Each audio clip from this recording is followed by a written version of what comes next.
Bismillahirrahmanirrahim. Beliau bersabda mengatakan, "Idza nama ibnu Adam aqada syaitanu ala muakhkhari ra'sihi sadasa'uha." Ketika seorang anak Adam itu tidur, maka syaitan mengikat di ubun-ubun otak belakangnya 3 ikatan. Rupanya dalam ilmu sains modern, dalam ilmu medis modern, mereka juga mengungkapkan seorang itu tidur, yang berlaku itu di otak belakang. Rasul mengatakan ketika anak Adam itu tidur, syaitan mengikat di otak bagian belakang anak Adam itu 3 ikatan kuat. Idza qama fadzakara Allah, kalau dia bangun langsung dia menyebutkan Allah, inhallat uqdah, 1 ikatan itu lepas. Wa idza qama wa dzakara Allah wa tawadda, kemudian dia berwudu, inhallat uqdatun ukhra, maka 1 ikatan lain lagi lepas lagi. Wa idza qama wa tawadda wa shalla, kemudian dia salat, inhallat al-uqad kulluha, semua ikatan itu lepas. Apa yang terjadi? Kemudian Rasul mengatakan, fa asbaha nashitan tayyibun nafs. Maka muslim ini, kata baginda Rasul, di pagi harinya dia jadi sosok yang nasyid, yang rajin, sosok yang bergairah, bersemangat, termotivasi, tayyibun nafs, dan punya jiwa yang baik. Ini perbedaan yang sangat mencolok, semua kita merasakan. Anda bisa membayangkan kalau bangunnya itu kelanjutan hadis. Anda bangun telat, meninggalkan sholat subuh, tidak berzikir, tidak berwudu. Wa illa, kata baginda Rasul, kalau bukan demikian, Anda tidak melakukan 3 hal tadi, asbaha khamilan kaslan, dia bangun dalam kondisi malas, khabisun nafs, dan jadi sosok yang berjiwa buruk. Nah, kita ibu-ibu di rumah, kalau lihat ada geligat-geligat yang aneh dari pasangan suami kita, bangunkan dia sholat subuh. Kalau dia cepat marah-marah di pagi hari, itu khabisun nafs, ada jiwa yang jelek di situ. Itu karena tidak mengamalkan yang tadi. Tambah lagi kita berangkat ke sini. Man ghada ilal masjid, siapa yang berangkat menuju masjid, hadis Imam Tabrani, liyata'allama al-ilma aw yu'allimah, liyata'allama khairan aw yu'allimah, dia berangkat menuju masjid dengan satu tujuan, untuk mempelajari kebaikan ataupun dia mengajarkan kebaikan. Kana lahu ka'ajru hajjin kamil, maka baginya seperti pahala haji yang sempurna. Jadi ada yang baru pulang haji, Pak Imam dan jamaah, kita juga bisa mendapatkan haji dengan segala keterbatasan kita. Berangkat masjid, liyata'allama khairan, tujuan saya untuk mempelajari ilmu. Hajjin kamil, pahala haji sempurna. Mau kita kumpulkan 2 pahala haji, baginda Rasul punya hadis Imam Tirmidzi, hadis yang lain. Kalau Pak Imam pulang dari haji, 1 pahala haji, kita kumpulkan 2 apa? Man shalla ma'al imami, man shalla al-fajr ma'al imami, hadis Imam Tirmidzi. Salat 2 rakaat fajar subuh dengan imam. Fadzakara Allah hatta tatlu'a asy-syams, kemudian dia menyebutkan Allah sampai matahari itu terbit. Mulai awal masuk waktu duha, tinggi matahari itu setinggi tombak yang kita dirikan. Nanti kalau kita lihat waktu syuruk itu jam 6.26 menit sampai setengah 7. Wa dzakara Allah hatta tatlu'a asy-syams, kita duduk, ini bagian dari kita berzikir kepada Allah sampai 6.27 menit hari ini. Summa shalla rak'atain, kemudian dia salat 2 rakaat yang kita kenal dengan salat syuruk. Kana lahu ajru hajjin tamin maka untuknya pahala haji. Rasul menguatkan 3 kali, sempurna, sempurna, sempurna. Ini Bapak Ibu jamaah yang berbahagia, kita mengumpulkan 2 haji kali ini, 2 haji yang ingin jadi pembahasan kita. Ada satu yang Allah ingin tanamkan. Dzakarallah, bangun tidur sebut Allah, tidur sebut Allah, duduk selepas salat subuh dzakarallah, sebut Allah. Kalau saya runutkan kembali, rupanya tidak terlepas apapun aktivitas kita dari Allah. Saya runutkan dari saya tidur misalnya, saya rebahkan tubuh saya amalkan hadis baginda Rasul. Kita ruqyah dengan ma'awidatain, qul a'udzu birabbin nas, qul a'udzu bil falaq. Kemudian kita mulai berdoa, bismika rabbi, dengan namamu ya Allah. Wada'tu janbi, aku letakkan punggungku ini. Wa bismika arfa'u, dan dengan namamu juga punggung ini akan aku bangkitkan kembali. Ini amsaktahu farhan, kalau sekiranya tubuh ini engkau tahan, tidak engkau berikan izin untuk kubangkitkan lagi, maka mohon ya Allah, tubuh ini engkau kasihani dengan rahmat-Mu. Wa in arsaltahu, ya Allah, kalau sekiranya tubuh ini engkau bangkitkan kembali seperti kita hari ini, fahfadha bima tahfadhu bihi ibadaka shalihin, ya Allah, jaga tubuh ini sebagaimana engkau menjaga tubuh orang saleh. Itu baru kita tidur. Kita bangun juga demikian, kita kembali menyebutkan Allah lagi, dzakar Allah, lepas satu ikatan itu. Keluar rumah, sebutkan Allah lagi, bismillah, tawakkaltu ala Allah, wala haula wala quwwata illa billah. Dengan namamu ya Allah, aku bertawakal kepadamu, tiada daya dan upaya kecuali upayamu ya Allah. Itu kalau kita keluar rumah, rupanya dalam hadis, syaitan yatarabbas min ibni Adam, syaitan itu mengawasi anak Adam ketika keluar rumah. Kalau itu tidak kita bacakan, bahaya. Syaitan itu mengawasi anak Adam ketika keluar rumah, diawasi. Ketika saya keluar misalnya, itu yang keluar dari mulut, bismillah tawakkaltu ala Allah wala haula wala quwwata illa billah, syaitan langsung mengomentari, mengatakan kufita wa hudita wa mukita, sudah cukup untukmu, engkau telah terjaga, engkau sudah diberikan jalan yang lurus. Itu kalau kita baca tadi, artinya di jalan kita insya Allah lurus sampai ke tujuan, tidak ada halangan, tidak ada aral yang melintang, lurus. Wawukit, segala kemakruhan, segala keburukan Allah sudah jaga. Wakufita, sudah cukup untukmu. Tadi lupa kita nggak doa itu Pak atau Ibu? Kalau lupa bahaya.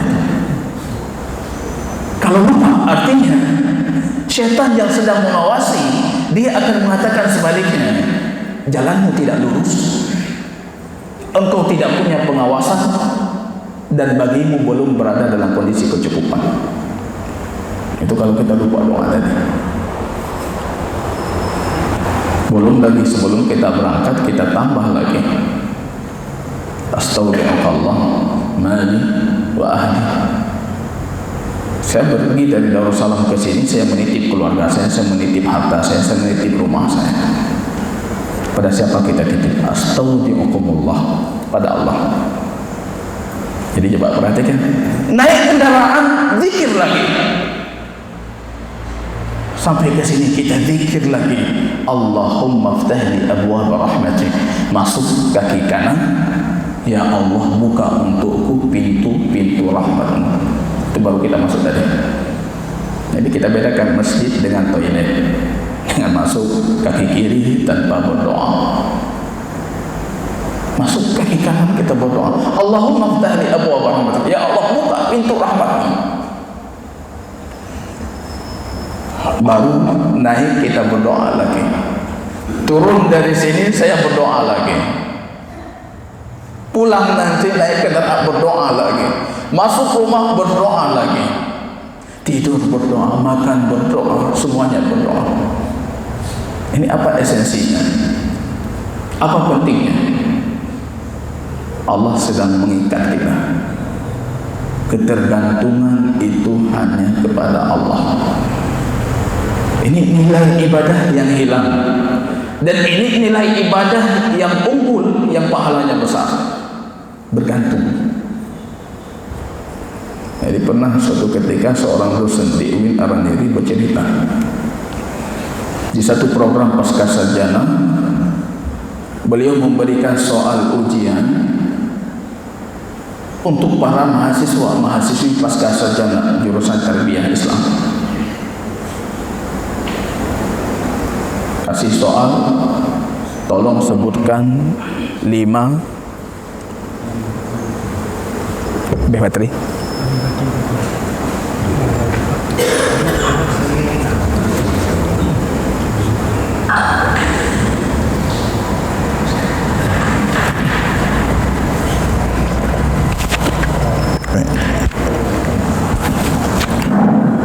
Rupanya pertanyaan beliau sederhana.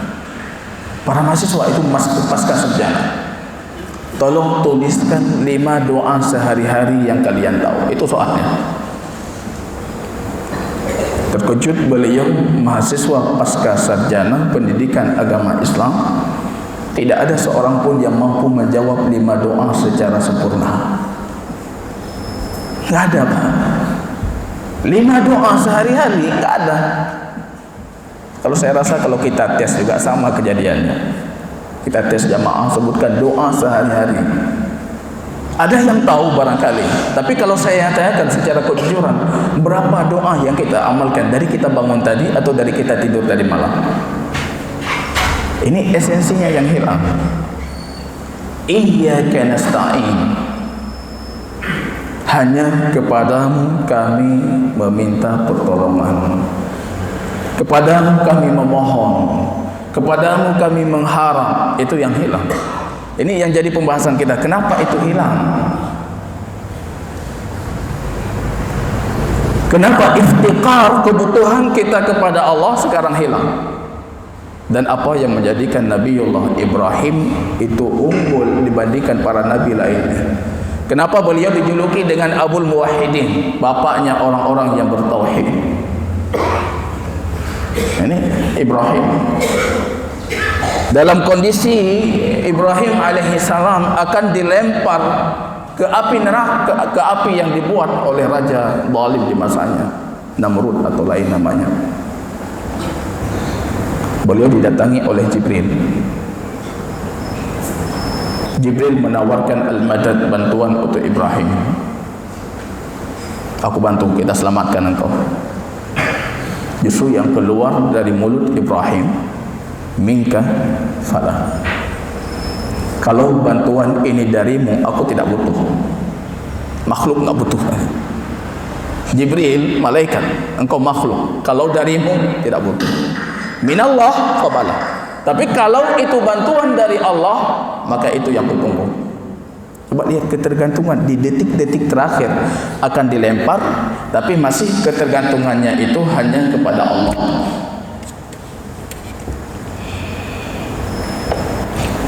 Kita belum terdesak, tidak ada yang darurat, bukan dilempar ke api, tapi yang pertama kita ingat itu makhluk. Butuh sekali, makhluk langsung. Nggak ada uang, makhluk siapa ya? Kita lupa Allah.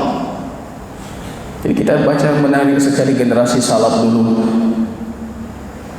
Ketika mereka butuh, tidak punya uang, yang mereka cari justru majlis ilmu. Karena Rasul mengatakan, kalau anda mencari majlis ilmu, Allah akan mengkayakan anda, mencukupkan anda. Jadi bukan bukan makhluk yang kita cari. Ini orientasinya. Kenapa Allah lafzul jalalah disebutkan dalam Al-Quran itu tidak kurang dari 2749 kali. Kalau kita mengatakan ayat Al-Quran secara menyeluruh itu 6236 ayat, Allah saja dengan nama Allah itu disebutkan 2749 kali, hampir setengah. Belum kita berbicara tentang nama Allah yang lain, Ar-Rahman, Ar-Rahim, Al-Malik, Al-Quddus, Al-Ghaffar, At-Tawwab, itu ada yang ratusan kali disebutkan. Maka hampir bisa kita pastikan tidak ada satu ayat kecuali Allah sebutkan Allah. Kita belum paham. Rupanya Allah ingin menanam pada diri kita kebutuhan kita terhadap Allah. Ini yang hilang dari ibadah kita. Salat, puasa, zakat, sedekah. Tapi kita tidak pernah merasa kalau kita butuh kepada salat, kita butuh kepada Allah. Ini iftiqah yang kurang. Dan setengah kali itu lafzul jalal, setengah dari hitungan ayat Al-Quran. Kalau kita bawa nama Allah yang lain, itu hampir kita pastikan satu ayat ada disebutkan nama Allah dengan berbagai macam variasi disebutkan. Maka para ulama ketika melihat Al-Quran itu isinya cuma dua: memperkenalkan apa atau siapa itu Allah. Yang kedua, bagaimana memperuntukkan ibadah hanya untuk Allah. Itu esensi Al-Quran. Cuma dua itu. Ada kisah, ada ini, ada itu, ada hukum. Itu semuanya menjelaskan dua hal tadi. Allah itu apa? Apa yang kita sembah? Dan menjelaskan hal yang kedua, bagaimana kita memperuntukkan ibadah hanya kepada Allah. Jadi kita kalah semangat. Sering kita semangat untuk fikih, semangat untuk ini, semangat untuk itu. Tapi kalau berbicara tentang tauhid, kalah semangat. Padahal iyyaka na'budu wa iyyaka nasta'in itu muncul setelah 3 ayat pengenalan ketauhidan. Jadi bukan langsung iyyaka na'budu, bukan langsung salat, bukan langsung sedekah, tapi benarkan dulu nilai-nilai ketauhidannya. Alhamdulillahirabbil alamin. Anda meyakini Allah itu yang berhak untuk dirububiyahkan, yang berhak untuk diyakini, yang berlaku itu semuanya atas tindakan Allah, pencipta, pemberi rezeki, pengayom, segalanya itu Allah. Ar-Rahman Ar-Rahim. Anda juga meyakini tentang sifat-sifat keesaan dan nama-nama indah untuk Allah. Maliki Yaumiddin. Allah itu penguasa. Ini nilai-nilai tauhid. Kalau ini sudah mantap, baru lahir iyyaka na'budu, hanya Engkau yang kami sembah. Itu tidak lahir hanya Engkau yang kami sembah tanpa Anda pahami 3 ayat sebelumnya. Maka ini di mana letak penting tauhid sebelum fikih. Alhamdulillah kita punya 2 kajian rutin, insyaallah ada kajian fikih, pembenaran dan pembenahan terhadap tata cara ibadah, ada kajian tauhid insyaallah. Ini artinya yang lebih urgen ini yang pertama dulu.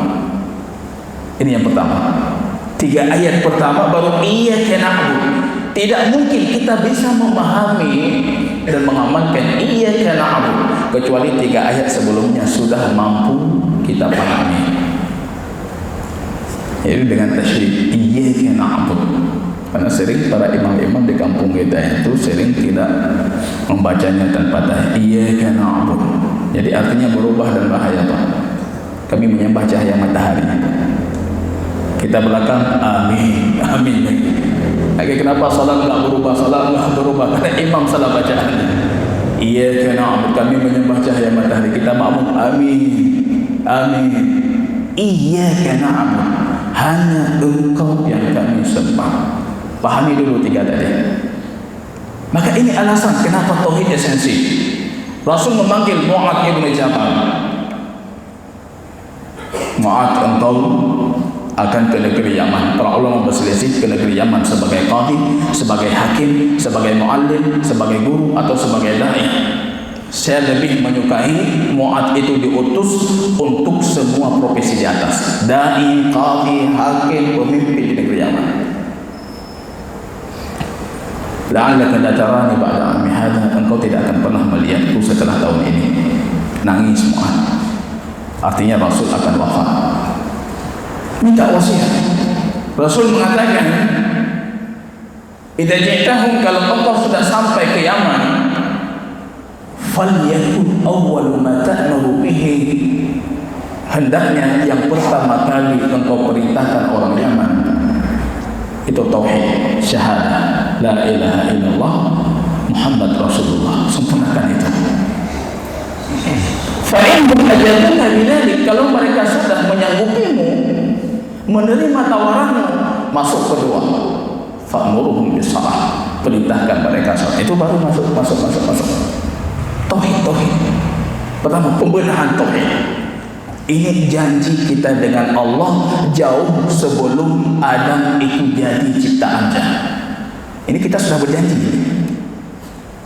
Allah abadikan dalam Al-Quran. Wa idh akhadha rabbuka min bani adama min dhurriyyatihim wa ashhadahum ala anfusihim alastu bi rabbikum qulna bala. Adam itu belum jadi, Allah sudah mengeluarkan benih-benih anak cucu Adam sampai hari kiamat. Allah keluarkan mereka. Allah bagi mereka, fa innahum khuliqu li ahli jannah, mereka diciptakan untuk jadi penduduk surga. Wa bi'amali ahli jannah ya'malu, dan dengan amal penduduk surga itu sudah dipilah-pilah. Ini penduduk surga, fal iyadu billah, ini penduduk neraka. Benih-benih yang dikeluarkan. Semua benih itu Allah bersaksikan. Kita semua sudah pernah bersaksi. Allah bertanya, alastu bi rabbikum, bukankah aku ini Tuhan kalian? Qulna bala, semua kita mengatakan betul. Allah mengatakan, jangan kalian ingkari. Akhirnya kita lupa dengan perjanjian itu, tapi Allah abadikan. Dalam satu riwayat Imam Abu Dawud disebutkan kenapa kita lupa. Rupanya Adam ketika pertama kali diciptakan, dikeluarkan benihnya, Adam melihat ada satu sosok dari benihnya, itu benih yang bercahaya. Adam bertanya, itu apa? Itu siapa? Itu Nabiullah Daud, itu satu dari anak cucumu yang bernama Daud. Saking girangnya Adam suka dengan cahaya yang muncul dari Daud, tiba-tiba Adam mengeluarkan komentar mengatakan, ambil dari umurku 60 tahun tambah untuk umur si Daud. Ketika Adam menjelang ajalnya, malaikat pencabut nyawa datang kepada Adam. Tiba-tiba Adam berkilah, ya, saya tidak pernah memberikan umur saya, tambah lagi 60 lagi. Engkau sudah memberikan. Rasul mengatakan, nasiya Adam lupa dengan janjinya, fanasiya ibnu Adam, dan anak Adam lupa dengan janjinya. Kita sekarang lupa. Kita nggak ingat, kita dulu pernah berjanji kalau turun ke dunia kita diciptakan hanya untuk mentauhidkan Allah. Itu janji kita, dan Allah akan menagih, tapi kita sudah lupa. Ini namanya ujian. Kalau tidak lupa, itu bukan ujian. Sama seperti kita anak sekolahan, kita sekolah diberikan materi ini, kemudian berlalu waktu diujiankan, kita lupa, kita enggak ingat, tapi Allah mengingatkan. Buku catatan masih ada kitab Allah, buku catatan masih ada hadis baginda Rasul. Kalian pernah berjanji untuk mentauhidkan Allah, dan janji itu akan ditagih. Ini aja yang harus selamat, tauhid. Masalah lain, furu' ibadah, perkara-perkara kecil dari ibadah, bagaimana anda tahiyat, bagaimana anda rukuk, bagaimana ini, bagaimana anda itu, bukan itu yang urgen, tapi tauhidnya.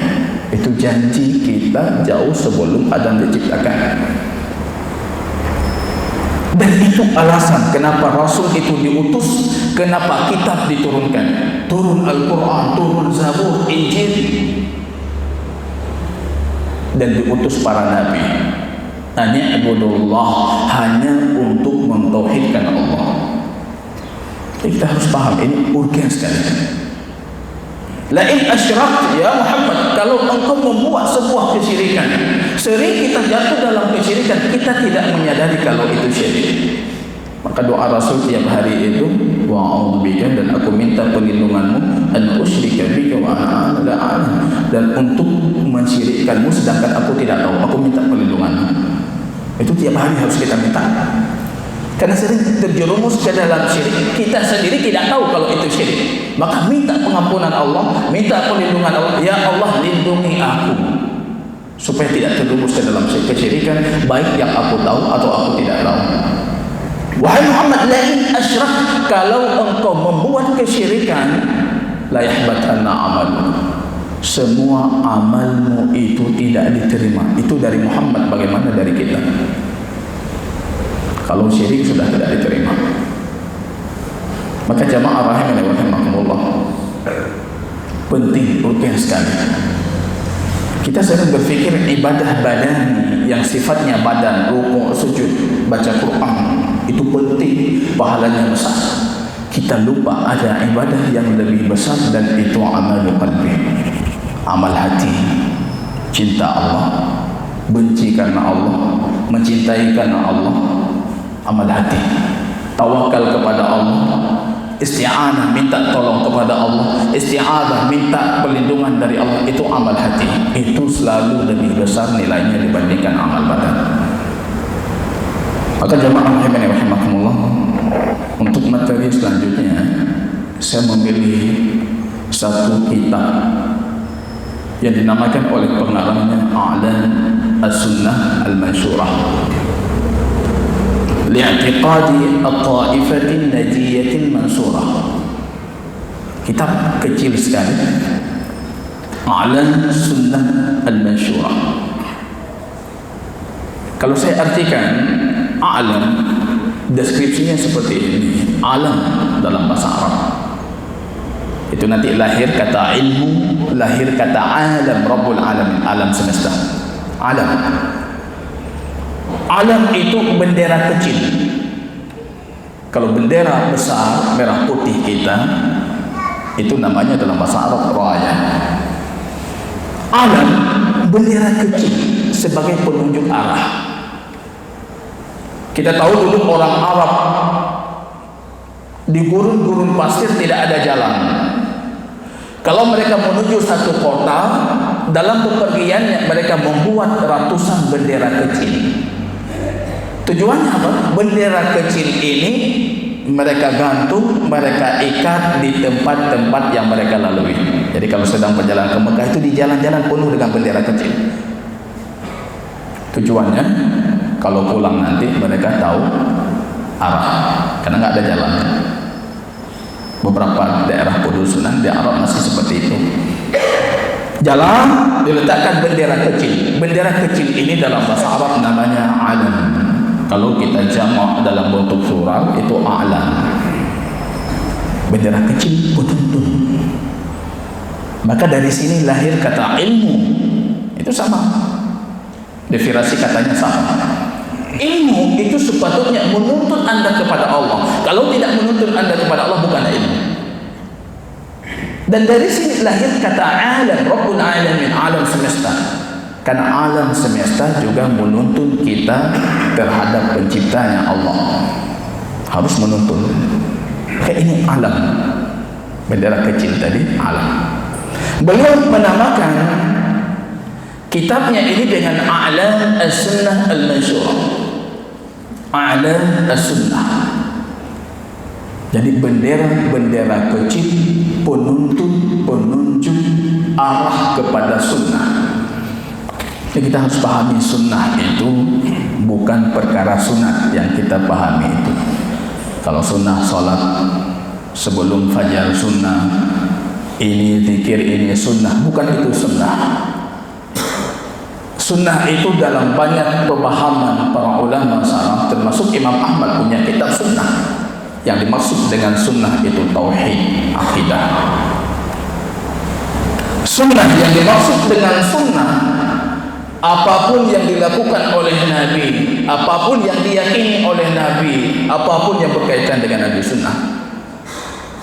Dan para ulama banyak juga yang mendefinisikan sunnah secara lebih sempit. Mereka mendefinisikan sunnah itu dengan tauhid, akidah.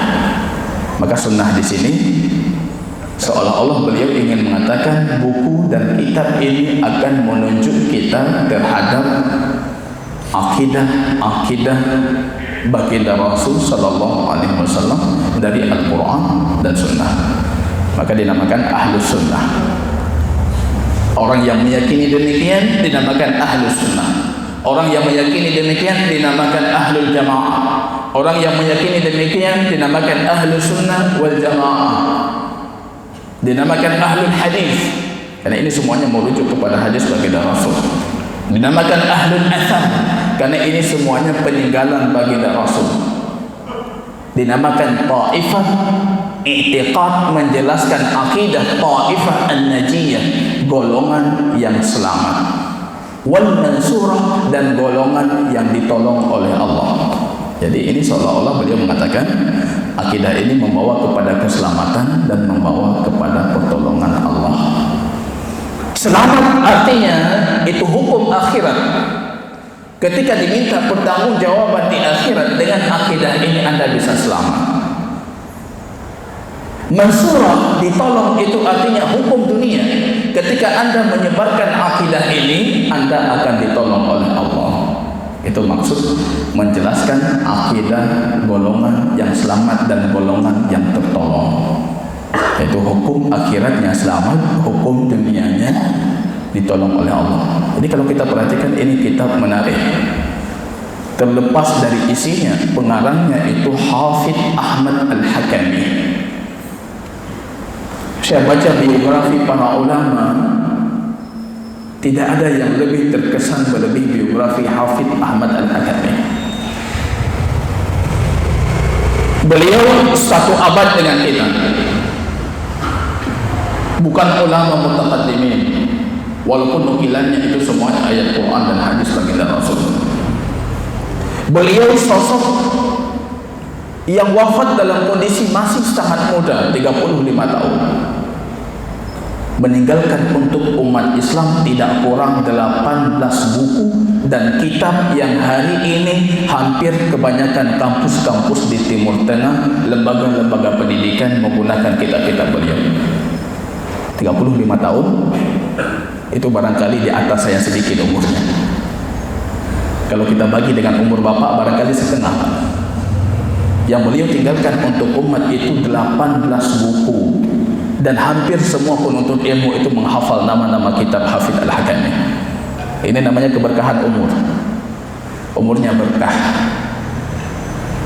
Dalam biografinya tidak pernah mengenyam pendidikan formal, tidak pernah SD, SMP, SMA. Seorang di dusun di pelosok Saudi Arabia bagian selatan, di daerah yang kumuh, yang fakir. Dari kecil kebaktian beliau untuk orang tuanya gembala kambing. Gembala kambing. Punya orang tua, dua-duanya sakit. Tugas beliau gembala kambing, menghasilkan nafkah untuk keluarganya. Umur masih sangat kecil, belum balik, dalam kondisi mengembala kambing beliau mampu mengkhatamkan Al-Quran secara hafalan. Itu bukan masuk pesantren tahfidz, bukan masuk markas tahfidz. Beliau dalam kondisi menggembala kambing dengan tujuan berbakti untuk orang tuanya, beliau mampu mengkhatamkan dan menghafal Al-Quran, punya kejeniusan. Suatu ketika beliau mendengar kabar, itu umurnya 16 tahun. Ada seorang ulama Saudi yang bernama Abdullah Al-Qar'awi, ulama tauhid di Saudi Arabia, yang singgah ke provinsi tempat Hafidz Al-Hakami ini berada. Ini saya terkejut ketika umur 16 tahun beliau menulis surat untuk seorang ulama di Saudi Arabia. Beliau menulis surat umur 16 tahun, SMP. Mengirim surat, wahai syekh, wahai imam, tolong datangi kampung kami. Kampung kami sudah tersebar banyak jenis kesyirikan, takhayul, bid'ah, khurafat. Tolong datangi kampung kami. Itu Syekh Qara'awi mengambil suratnya terkejut. Ini anak umur 16 tahun. Dia sudah memahami apa yang dibutuhkan oleh masyarakatnya, kondisi masyarakat. Umur 16 tahun, Syekh datangi kampung kami. Syekh Qara'awi, itu ulama tauhid di Saudi Arabia, langsung bergerak mendatangi kampungnya Hafidh Al-Hakami. Orang tuanya wafat, beliau meninggalkan gembala kambingnya hanya untuk belajar. Umur 18 tahun, Syekh Qara'awi meminta beliau untuk menulis buku karena beliau ahli syair sastra Arab. Menulis buku umur 18 tahun, 2 tahun proses pendidikan dengan Syekh Al-Qara'awi. Apa buku yang keluar? Umur 18 tahun keluar buku Sulamul Usul ila Ilmil Usul, jalan tangga. Kalau anda naikinya, maka tangga ini membawa anda kepada ilmu tauhid. Sulamul Usul. Siapa yang belajar di Timur Tengah pasti sangat kenal dan sangat terikat dengan kitab Sulamul Usul. Itu dikarang oleh Hafidh Al-Hakami umur 18 tahun. Maka Syekh ini melihat ini geligatnya memang luar biasa, keilmuan ini itu keilmuan. Umur 20 sekian tahun beliau sudah dijadikan mudir sebuah lembaga pendidikan, direktur sebuah lembaga pendidikan di Saudi Arabia. Ini Hafidh Al-Hakami. Menariknya buku ini, penjabaran beliau terhadap akidah itu dilakukan dalam teknik soal jawab. Jadi kalau kita mencari buku ini, sekarang sudah banyak diterjemahkan dengan nama 200 soal tanya jawab tentang akidah. Itu nama lain dari buku ini, 200 soal tanya jawab. Soalnya ini jawabannya apa? Kalau kita perhatikan, jawabannya itu tidak keluar dari ayat Allah dan dari sunnah hadis baginda Rasul. Maka itu yang mengatakan kenapa buku ini jadi keselamatan. Ini cara penanaman nilai akidah yang sering dilakukan oleh baginda Rasul, yaitu dengan tanya jawab. Rasul itu sering kali tanya jawab. Jadi itu teknik kalau anda ingin menanamkan nilai tauhid pada anak kita di rumah. Jadi manfaatkan momen, kemudian jadikan tanya jawab. Rasul pernah pagi hari itu selepas salat subuh seperti ini bertanya kepada para ata'lamuna madza qala rabbukum, kalian tahu tidak apa yang Tuhan kalian firmankan? Para sahabat tentunya mengatakan tidak tahu ya Rasulullah, itu baru turun hujan. Tanya jawab itu bisa membangkitkan motivasi orang untuk belajar dan untuk mengetahui. Allah ketika turun hujan tadi, kata baginda Rasul, Allah berfirman, asbaha min ibadi mu'minun bi wa musyrikun bi. Hujan turun, rupanya ada hamba-hambaku itu yang musyrik terhadapku dan ada hambaku yang bertauhid kepadaku.